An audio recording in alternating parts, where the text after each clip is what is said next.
Well, hello, Kathleen, and welcome, welcome, welcome. So excited you're Sharla, here. hi. How are you? I am fabulous. Good. Yes. So I'm great so to glad we hear. don't have to wear masks on Zoom. I know, right? One of the plus sides of it. So, in the introduction, I kind of let people know about how we know each other. So they already have that background. Yeah. And I said in a previous episode on my podcast, and I think you also talked about it in the workshops that we did together that you led for us, is that everyone has a story. And I Hmm. know this is a big question, but Yes. what would you say is your story? Right. Okay. So I love that question because whenever I come across that question or if someone poses that question to me, I am completely stymied and just almost like gobsmacked because I have so many different stories. Mm-hmm. Like many women, we get to have lived our lives, and our stories are complex. We are complex women. We are Mm-hmm. complicated beings. And um, when I look at my life, and I encourage my students to do this too, when we start to write memoir, when you were in the class and we were looking at, okay, what stories are we going to shape, for instance, for the book, the anthology that we created? And by the way, when you said to me, oh, I'm excited that you're going to be the first person that I interview for the podcast, I was really thrilled because I thought, well, that makes sense because Sharla was one of the contributors to my first anthology. So we are supporting each Mm-hmm. other in some important firsts in our life. And Yeah. that's special. And that's how we can support each other in manifesting our dreams, right? Yeah. Love that. Yeah. So my story has so many different themes in it, and I'll focus in on one for the rest of our conversation. But just to say, my story includes. I'm not a member of the Happy Childhood Club, so my story includes child abuse, um, many different adverse childhood experiences, um, being orphaned, being abused. Um, my story includes teenage suicide attempt, teenage motherhood, um, rags to riches to rags to riches. My story includes going to jail. My story includes addictions, recovery from trauma, recovery from addictions. My story includes learning to be a truth teller.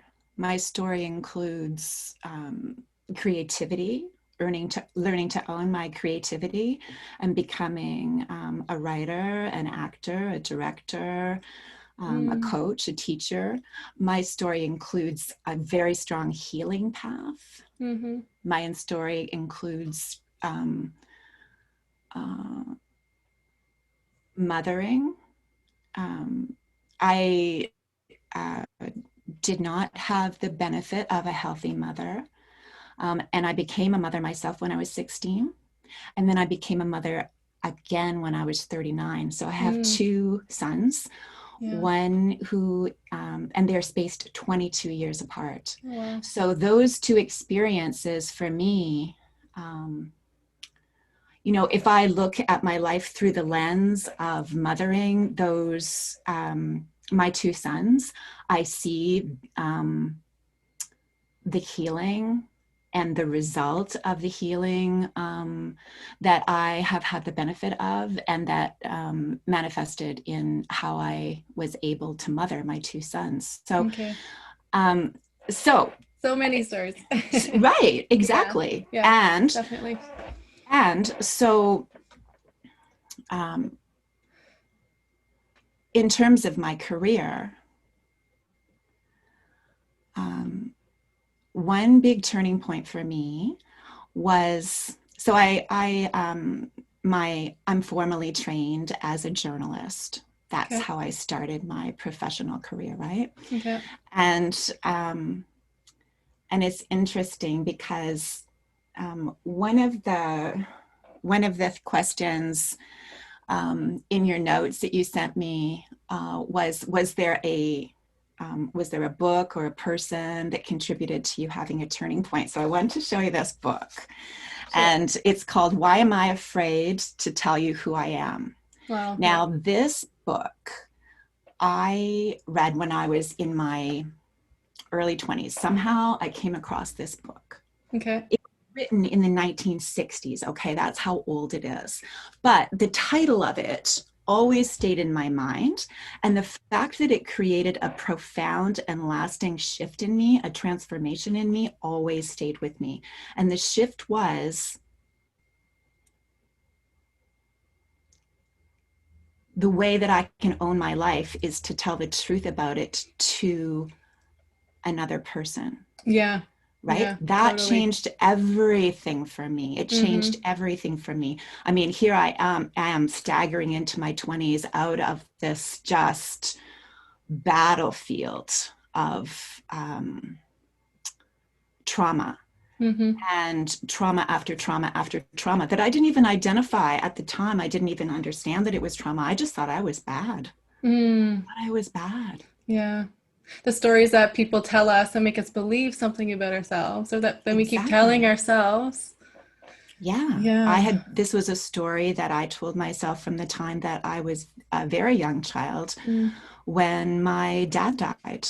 My dad died when I was 3, and the story that I told myself was that I was too bad to deserve a dad.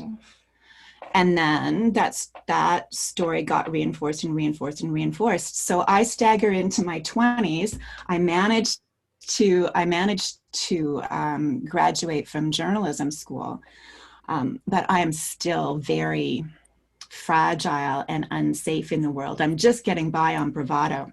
And I came across this book, Why Am I Afraid to Tell You Who I Am? And it just resonated with me so strongly. And it's like, I read this book and it just recalibrated all the cells in my body because, and this is why truth is so important to me and why I have become a memoirist and why I've dedicated my career to supporting women to write their truths, is because I had spent a couple of decades perfecting the lie. Right? Wow. Yeah. It was a very important survival skill for me to be able to lie and to lie well. But what happens with any survival skill that we develop, it can become compulsive so that we're using it when it's not actually called for. It just becomes habitual. It's just the go-to, right? So for me to learn a different way, it required this epiphany, and it came in the form of this book. And I think that's another reason why I'm so in love with books and so in love with women's truths. This book wasn't written by a woman, though. This book was written by a professor of theology, which back in the 1960s. But there's a photograph of a young woman or not a photograph, but an image of a young woman on the cover. Okay. And I think I related to that, and I just related to the title. And so a couple of years ago, I was like, remembering this book, and I searched all over the internet for it, and I found it, and I ordered it, and now I have it. Amazing. And I wanted to see if it would hold up, like what was in that book that made such a difference to me. And does it still resonate with you? And it really, well, I can see, I can only imagine, because this was so long ago, I can only imagine what it was that made me internalize this message in such a strong way. But here's one quote. I'm afraid to tell you who I am, because if I tell you who I am, you may not like who I am. And it's all that I have. Wow. Right? Yeah. So yeah. and that's true. Like who I am is all I have. Who you are is all you have. Exactly. This is it. This is what we have to work with. So so it is profound. And I think there was something else I found in here in this book that really made sense to me. I have a few things underlined. Well, here's one. The greatest kindness I have to offer you is always the truth. But the main thing is, it was a turning point for me. I can't honestly tell you that I stopped lying on a dime. Yeah. Because there would be times when I was like, okay, what does this person want to hear? What story can I tell them that will get me the result I want? So, trying to satisfy other people. Trying to satisfy other people, trying to stay safe, don't want to get in trouble. You know, I mean, I was very harshly punished as a child. So I wanted to avoid punishment at all costs, you know, tell them what they want to hear, what's the right answer. But I knew that that's what I was reaching for, was to create circumstances where I would always tell the truth. And so, you know, that began a journey for me of really understanding that much of my pain and shame from my childhood that ran into my adult life was being disconnected from my truth, from the reality of my experience. Yeah, love it. Got the shivers. Because when I came up with the name for this podcast, it was Connect, of course, and Create a Life You Love, but Connect was a big part. Like, that's my story, not the same way for you, but connecting to who I was and owning my truth and what I want to be, do, and have, even if other people think it's crazy or don't accept it. Well, that's who I am, and that's what I want. So, and I think that that's so freeing for so many people, is knowing who you are and your truth and what you want, and knowing that it's okay. You know? Absolutely. And even if you think other people aren't going to like it, and even if it feels a little bit embarrassing to say this out loud, or if it's going to give arguments with your parents. Yeah, my dad and I, we have had arguments about my career wishes and path, and it's kind of become a joke now, but in the beginning it was scary. You know, I was afraid to tell anyone because it was a little different or a little out there, but I would never be happy if I didn't follow what I wanted to do. Absolutely. And your dad, God bless him, has a completely different perspective on life because of his experiences and the culture that he grew up in. And so it's not going to be the same as yours. Exactly. You know, and I love your story, though. I loved working on. I loved getting to know you and your stories when we worked in the workshop and in preparing your pieces for the anthology. You know, that you grew up in the Magdalen Islands, and you know, so remote, the Magdalen Islands, right? So it sounds so romantic to the rest of us, but you know, the Magdalen Islands, how remote is that? You have to get yourself to an island, and then from that island, take a ferry to the Magdalen Islands, you know? And then the big dream of going to Montreal, and how that was, you know, the next bright step, and evolving from there to really understanding these principles of manifestation and wanting to teach them and share them, you know? And I think, it's listening to yourself, and then the self-empowerment. And anyway, lots of different themes there. And totally. So for me, that put me on a whole different trajectory. That was quite a shift for me. And then I still had what was driving me a lot back in those days is I wanted so much to be respectable. Right? I wanted so much to be respectable. And I wanted to, even though my mother and I were estranged, and we have been estranged for most of my adult life, I wanted to do things that if she knew about them, she would be impressed. And I wanted,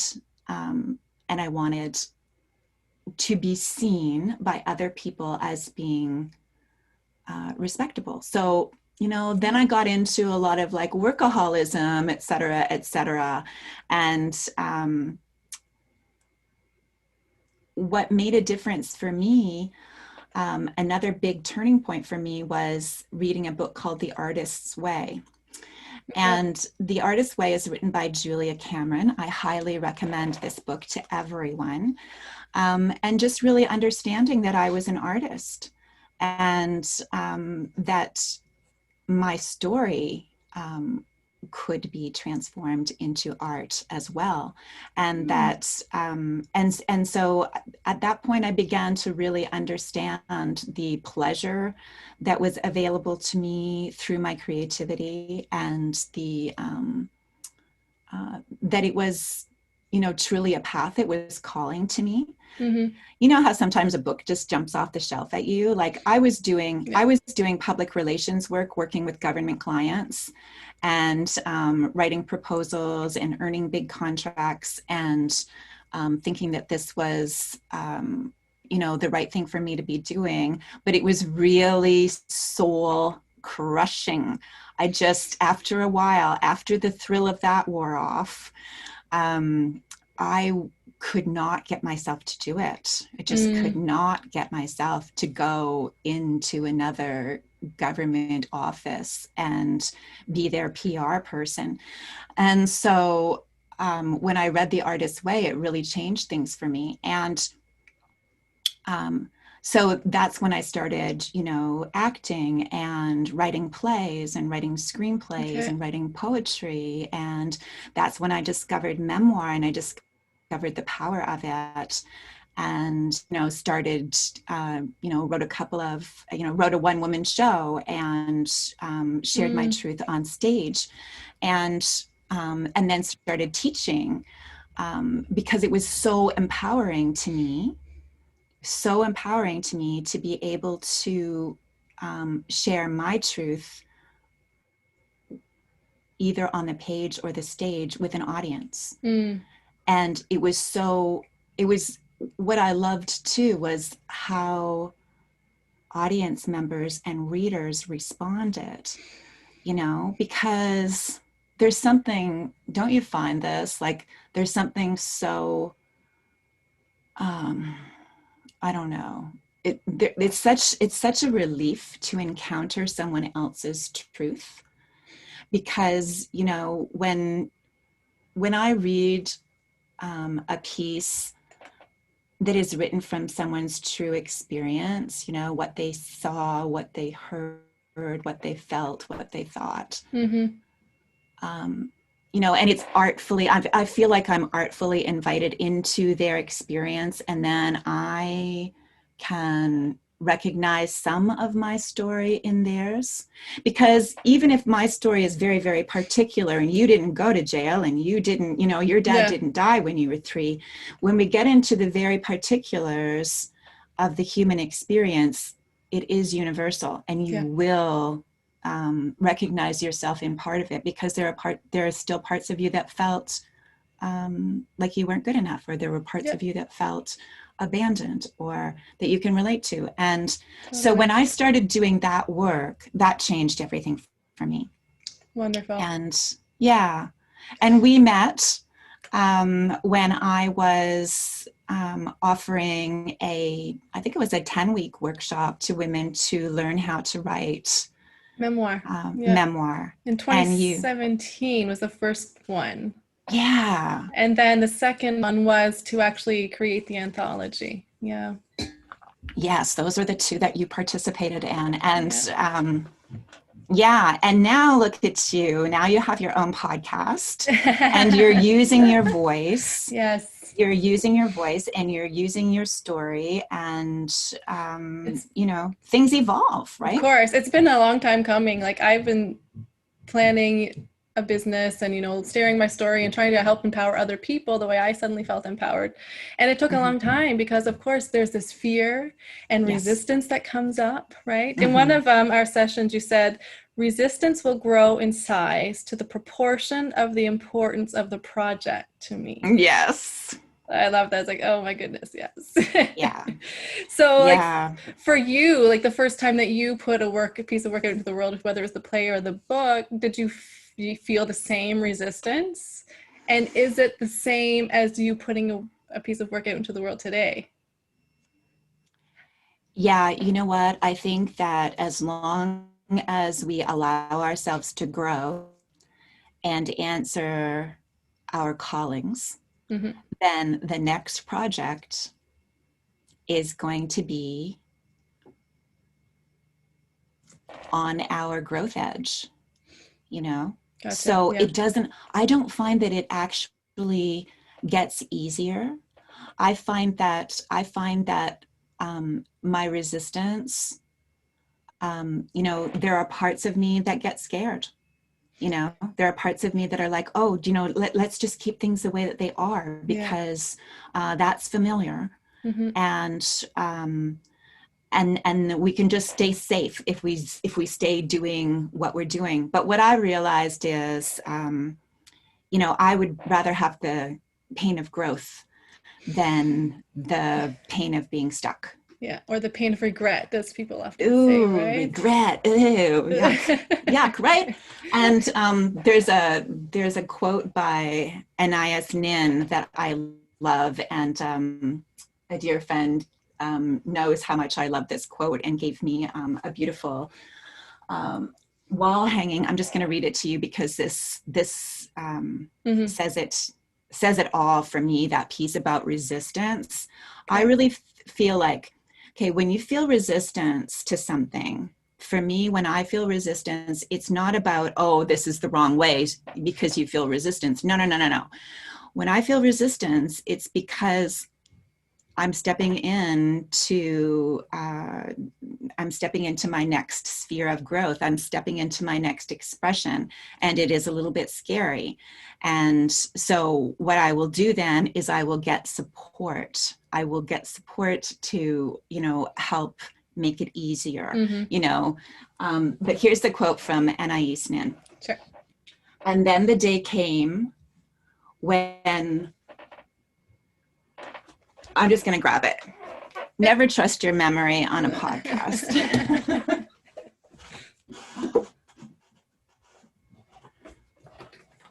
Here it is. And then, can you hear me? Yep. Yes. And then the day came when the risk to remain tight in a bud was greater than the risk it took to bloom. Wow. Yeah. I love that. I think I remember you sharing that with us because I remember the actual hanging. I think you brought that to a session. Yeah, I think I bring it into every workshop because it's scary to step out, right? And do things. It is. And that's normal. It is normal. And it is a sign, actually, that you are up to something important, that it is a soul's calling. And it could be something entrepreneurial. It could be something creative. It could be something like in the realm of health, like, you know, totally. Okay, it's time to lose those last 20 pounds. Freak out, right? Yeah, for sure. Because it is going to create change. It's going to open the door to your next, you know, to the next level of your life. Yeah, exactly. You know? Yeah. And it's so important to just acknowledge that it's normal to feel that resistance, those fears. And here's the other thing, Sharla, and you probably can speak to this too, because the voices of resistance, the little parts of us who get activated and are scared, you know, they might be inner critics. oh, you're not going to do this as good as anybody, other people are doing it. Totally. Your story isn't that interesting. Who would want to hear, oh, your story's too negative, or, oh, your story isn't dramatic enough, or whatever. And it often will tell you, like the voice of inner resistance, it comes from inside us, right? Yeah. So the voice knows what objection we will actually believe at the time. Yeah. So it's important that we recognize it and say it out loud to other people so that they can tell us, well, that's just a whole bunch of bullshit. You don't believe that, do you? Right? Totally.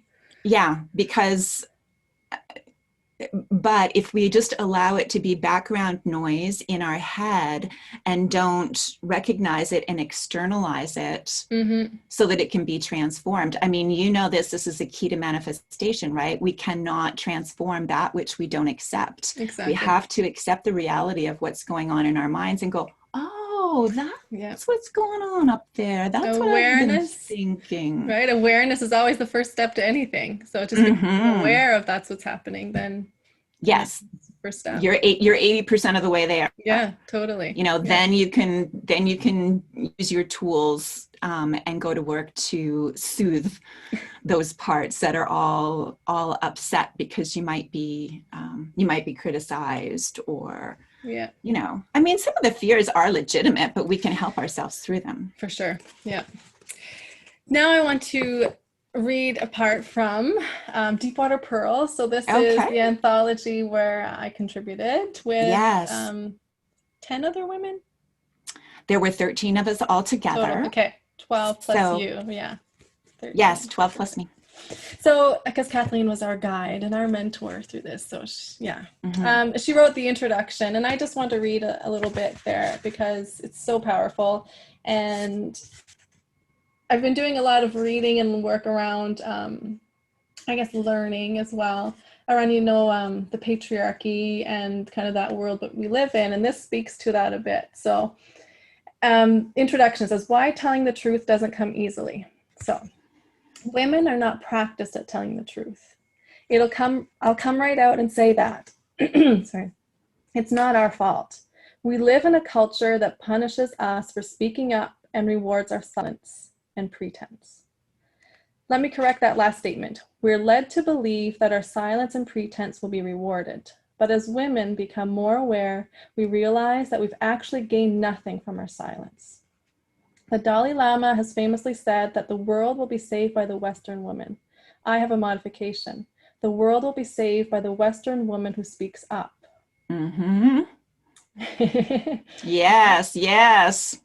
So I stand by this. Where do we start? We close in. We start by telling the truth about our lives. We start by daring to believe that our lives actually matter. We start by being honest about ourselves, about what we see and experience. We start by believing that the feminists of the 1970s were right. The personal is political. Back in 1968, poet Muriel Rukeyser, did I say that name right? Close enough, yeah. Wrote, what would happen if one woman told the truth about her life? The world would split open. Half a century later, we're still afraid that the world will split open. I'm passionate about truth-telling. I'm on a mission to help women write their truths, use their voices, and become fully empowered. Telling the truth doesn't come easily to women. It takes courage, immense courage. One of my superpowers is creating a safe space for truth to emerge. In my workshops, when I invite women to write the deeper truth about their life experiences, they know they're going against everything they've been taught. Keep quiet. I love this part. Keep quiet. Don't tell. Don't talk about that. Keep private. Go along to get along. Don't be so open. Keep the peace. Keep the secret. Put on a good face, a blank face. Smile. Pretend everything is fine. Pretend it didn't happen. Only mom or dad or someone else who isn't you is allowed to tell the story. Protect your reputation. I think that's a big one for women. Protect the reputation of your family. Be nice. Stay silent. Don't embarrass yourself. Don't embarrass others. Don't rock the boat. Be seen and not heard. Stay hidden. Stay small. Stay safe. No one believes you. Your story isn't interesting. Your story isn't important. You aren't important. No one will like you. No one cares. Don't be sad. Don't be angry. It's not worth it. You're not worth it. Who do you think you are? Something is wrong with you. Someone else knows better. Mm-hmm. Wow. Yeah. That's what we're swimming in. That's the air we breathe in patriarchy. Yes. Right? And we've been breathing in this air and swimming in this water for generations. Mm-hmm. And we need to just know that. We need to know it.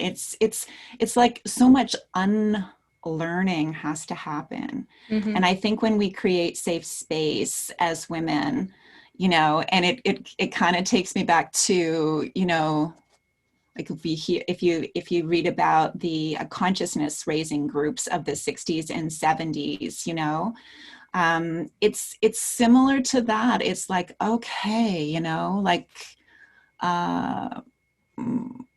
we have some internalized misogyny that we need to be very gentle with ourselves and each other around that. Yeah. You know, very gentle and very with heart, with courage, with love, start to tell the truth. Yeah, start exactly. to tell the truth. Yeah. It's the beginning of everything. And something I wrote in a free write in one of the sessions, it's pretty quick, October 28th, 2017. It's a free write, so there's a little bit of repetition and things. So living your truth and owning it, telling the world your truth is so freeing. And I double underline that. Being your authentic self, being vulnerable. I believe that's the only way to heal and the only true way to help others. It also feels great, so freeing. I can't repeat that enough. I feel writing more and digging more will help me reach more of my truth, will be more freeing, which will help me do so much more for the world. Not caring what others will say or think is such a blessing, and I have it now. Well, it's coming. Yeah, it's a process. It's a process. Layers of the onion, right? Exactly. And I said, thank you. I said, meditation is helping me with this also, quieting the mind. So we all have scary truths, scary to us. We try to hide them. Showing it sets us free. And I always tell, you know, Hurt as well, you know, the truth always sets you free. If you hold on to lies and things, no matter how big or small they are, it's so stressful. It's staying like that inside you. Oh my gosh, yes. You know, that is so true, Sharla. And it's the secrets where there are secrets, there's shame. Yeah. And that is so debilitating. It just keeps us stuck and small. There's no possibility for growth. Yeah. And so it comes back to self-acceptance, right? Like, yeah. Shame, well, you are like, I think shame also comes from judgment, right? Which is... We've internalized a judgment about something, and we think that we are wrong. Like guilt is I did something wrong. So now I can just apologize for that or fix it, make amends, and I'm moving on. But shame is I am wrong. I am bad, you know? And I mean, Brene Brown teaches about this. The best shame buster is to share, is to externalize with someone trusted, someone who's earned your trust. And that's the thing about the you know, the workshops and creating this safe space where those truths can be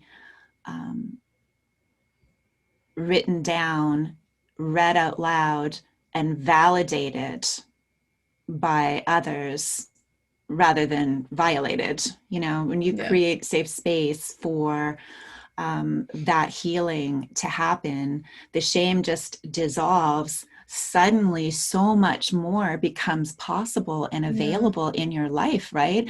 And we couldn't even imagine what those possibilities would be when we were stuck in the because you realize you're not alone. You're not the only one experiencing that, right?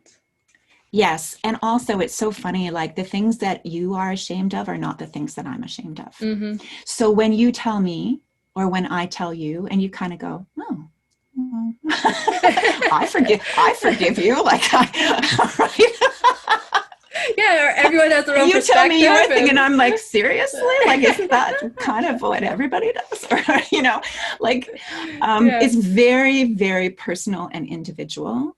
Totally. Based on our perspective that we've accumulated, and what we see life through our own lenses from what we've accumulated from childhood, right? Absolutely. So, yeah. I wanted to offer you something too. I was just thinking that this is like share with Sharla. I like that. I love your name, Sharla. It's just so, I don't know. It sounds so beautiful, Sharla, so full and complete. And share with Sharla is just such a beautiful alliteration. Yeah. So yeah, if you want to use it for any of your little segments, I think it's gorgeous. I think so too. Oh, wonderful idea. I should have asked for people's input before. Well, you don't have to call your podcast that. You can just have a little segment of your podcast called that. Yeah, for sure. Maybe when I have interviews with guests on. Exactly. Yeah. Sure. Oh, share with Sharla time. Awesome. So now share with us your upcoming projects. Do you have any more workshops coming up? I know you have another memoir in the works. I do have another memoir in the works, and that this is quite a labor of love, and it's taking some time for the main things that I need to learn before I can put them in the memoir. And it's around my my mothering, having been mothered and being a mother. Okay. And so many things, it's interesting, have just become clear to me in the last year that I wouldn't have been able to write about a year ago. Yeah. So, but I am feeling ready to cocoon and write. And the working title of that book is High Flying Girl. Mm-hmm. I don't know if that will remain the title, but that's the working title so far. I do also work with other writers on their manuscripts and coach them to write their memoir.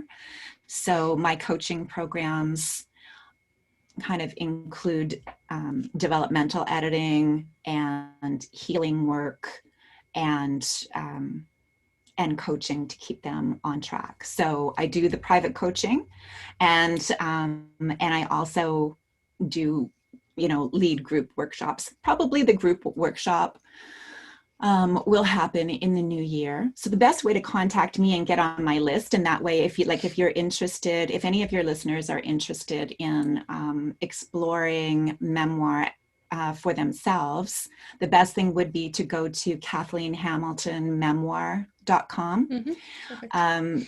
I'll share that in the show notes as well. Yeah, and you can sign up. I have a little a short memoir guide that you can sign up for, but that will get you on my email list, and then you'll be notified when there's an opportunity for coaching or being in a workshop like you were in. Yeah. Well, the workshops be in person or online, probably depending on probably our online. Reality. Yeah, right. The state. I know, it's such a different time now. Did you notice when you read my introduction in Deepwater Pearls that this was so pre-COVID, and I said, oh yeah, the anthology writers, we all met on a platform called Zoom. That is funny. Nobody but me knew who that was at the time in our group. We were all like, what are we doing? And now everybody meets on Zoom. Funny. That is funny. Great. Sharla, it's been so good to talk with you. Yes. I'm so excited about your podcast. Thank And you. Any I final know message that, you want to share? yeah, I think you are such a bright light in the world. And I Thank know you. that your listeners are really going to learn so much from you, and not only learn, but just take little nuggets and apply them to their own lives so that they can, manifest the changes that they want to see. And Yeah. one thing that I wanted to say was, you know, um, I really do believe that your story is like your story, your life, your experience. When I said like your story matters, your life matters, it really, really does. It does. Yeah. And it's the greatest gift that you've been given. Mm-hmm. And it's also the greatest gift that you can offer to others. Yes. Yeah. And just like anything that's hard, I really believe in getting an embarrassing amount of support for anything that we do that's hard. That's right? something I need help with. I'm not good at asking, right? Right, A lot of us aren't right. good at that. Exactly. Mm. And that's it. I've learned it through hard experience. And the more I embrace that idea of, for myself, getting what I consider to be an embarrassing amount of support. And I call it embarrassing because I'm one of the, do-it-yourselfers. Oh, I can do that myself. I'm smart. I can figure that out. Yeah. So what if it's really hard? So what if I've been spinning my wheels? I just have to make myself. I'm not available for that anymore. Mm-hmm. I'm available for getting support so that I can move along. Yes. So I would just offer that too. If anything is feeling hard, get yourself more support. And sometimes if it's not embarrassing, it's not enough. So whether that's taking a course or getting a coach or, hiring an assistant or a helper of some sort, whatever it is, be open to receiving the support. Yeah, great. Well, thank you, Kathleen. And I so appreciate you and the work that you do. And for sure, those workshops were a big part of my journey so far to where I am, because, I think like we've talked about, sharing your story and accepting it and think it's actually worthwhile sharing, it's a big part of, I guess, where I am today in my journey. And you bless me. It was such an honor to be part of your path. Yes. Well, thank you. And I'm sure our paths will cross again. I know they will. Okay. Thank you. All right.